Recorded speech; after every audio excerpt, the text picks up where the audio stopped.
You want to sit down? You want to stand up? What do you want to do? I'll sit down. Okay, here we go.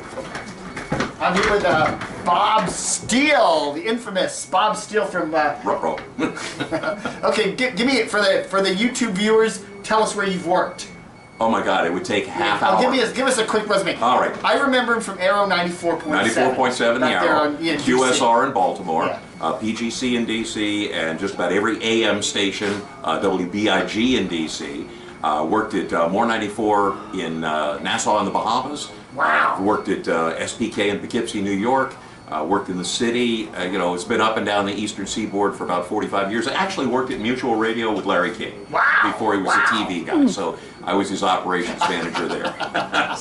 so been around, been there, done that, got the t-shirt and used it for a dipstick. Okay, very cool. Very a lot cool. of fun, man. It's amazing talking to some of you radio guys and all the different stations you worked at. You know, I mean, all those people that worked at in Northern Virginia, the old Wheel and Weem and whatever, you know, Lynx and Sure. oh good. It's like everybody's worked everywhere. You know? And then of course everybody had to work at WYRE in Annapolis. WYRE, right? Oh yeah, Voice of the Bay. That was a good one. Good old 810. They were a great station. They were a kick butt station. Yeah, Steve Kingston programmed it when I was there. And Steve, I ended up programming the station. Steve calls me up. Does he still own it? Does he still own it? No, I don't think so. He owns the R&R, right? Right. Yeah. And he had at one time he had CEI and CEM. Yeah. But he called me up and he says, "Get out of my chair." I said, what are you? He says, "Get out of my chair." So I'm at Winks and I'm an assistant PD there early in my career, and he calls me up and he says, "Get out of my chair." This when he was at Z100 in New York, and I said, "You already pulled that. I'm not doing that." He says, "No, I'm seriously. I'm outside. I got one of my guys." Yeah, I can see you. Yeah, it's one of the Z100 jocks in Kingston. We're in the parking lot, so that was fun. Steve's a great guy. I love him to death. He really gave me a chance, and he's one of those guys that says, why are you doing that stuff?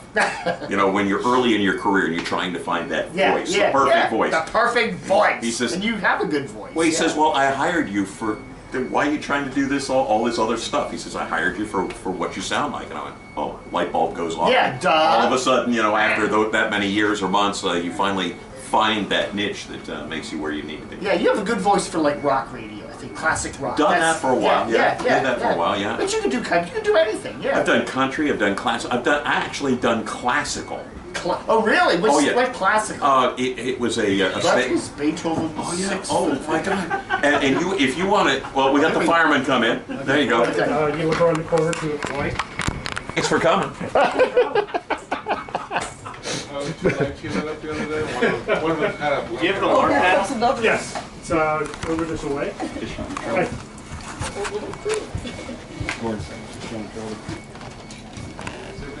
Welcome to the radio station. Well, hello. How you guys doing? It's a little crowded in here. Yeah, some days. I thought it'd be spacious. It's not every day that we have a fully equipped fire company come in. No? No, but it's not the first time either. Oh really? The last station party, right? This is at least the third that I know of. Darn pizza oven. 17 At least years. get pizza? Well, that's something. You need to talk to the lady down the hall. But yeah, you know, it's just been a great career, and this was just kind of a fluke. Programming it corporately. Yeah, if they program DC 101 as a DC station, and made it DC sounding again, that's the unique thing they have. Great fans. You're exactly and they're right. Not playing local stuff. They got their unique thing. That's the one thing they can do that nobody else can do, and they're not doing it, right? And I watched CBS shoot themselves in the foot so many times when they disassembled Arrow, and I just went, "You guys you're missing the boat." Yeah. You know, when Christy was there, she had a lot of talent and really had some big brass ones. I loved her. She did a 4-matic clock one time just before she left, and I went in. I was her music director. Went in and said, "You're out of your freaking mind. What are you doing?" And it was 2 stop sets down at the 35. It's the first one with 35. You went through one commercial break, played 2 songs, and she says, "They're not going to hear the second one." So what do you mean they're not going to hear the second one? She says, "We've got 4 quarter hours that you sweep. Yeah. And we dump all the spots down here." I said, "You're out of your mind." And you know what worked?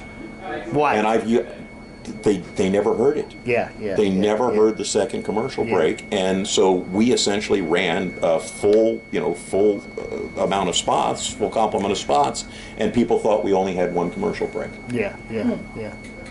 And I stole it. I've used it a couple of places, and it works.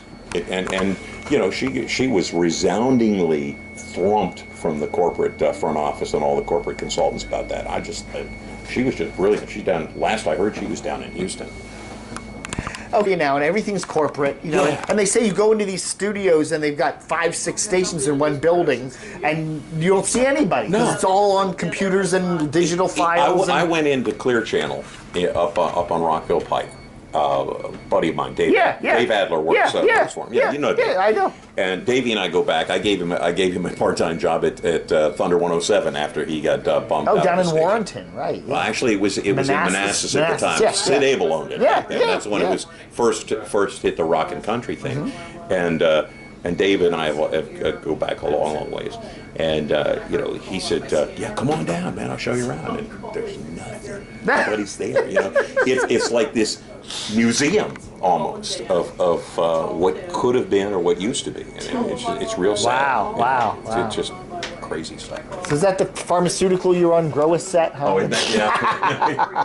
We had the Catholic Saint of Beer. Yes, please. 5 times over caffeinated car. That's my buzz line. 5 times over caffeinated radio show. I guess you do drink a lot of caffeine, especially during the morning stuff, What we right? used to do is we made a joke about, you'd throw a bag in the Bonomatic and run it, and then you'd throw another bag and pour that through it, and you'd pour it through 5 times, and then the mud that you ended up with was the 5 times over caffeinated coffee. Yeah. Somebody actually tried doing that once. Destroyed the coffee. Completely destroyed it. I thought that's what you wanted. No, it's a joke. It's a figment of your imagination.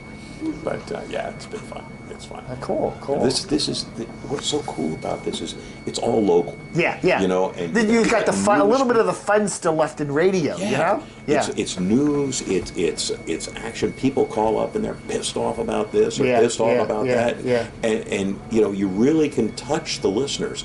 Whereas when you're playing 20 songs and a 200 song playlist, of gold. Nobody cares about that shit. I've got an iPad that's got more songs than that, and that's what's unfortunately what radio's gone. And now all the consultants are going local. Yeah. They're seeing the handwriting on the wall, which only took them 20 years to figure that out. I shake my head. Sometimes you just go, guys, we've been telling you this for years. You keep telling us to shut up and be big, and we've been big, and nobody cares. I think in the day and age now where you have streaming and stuff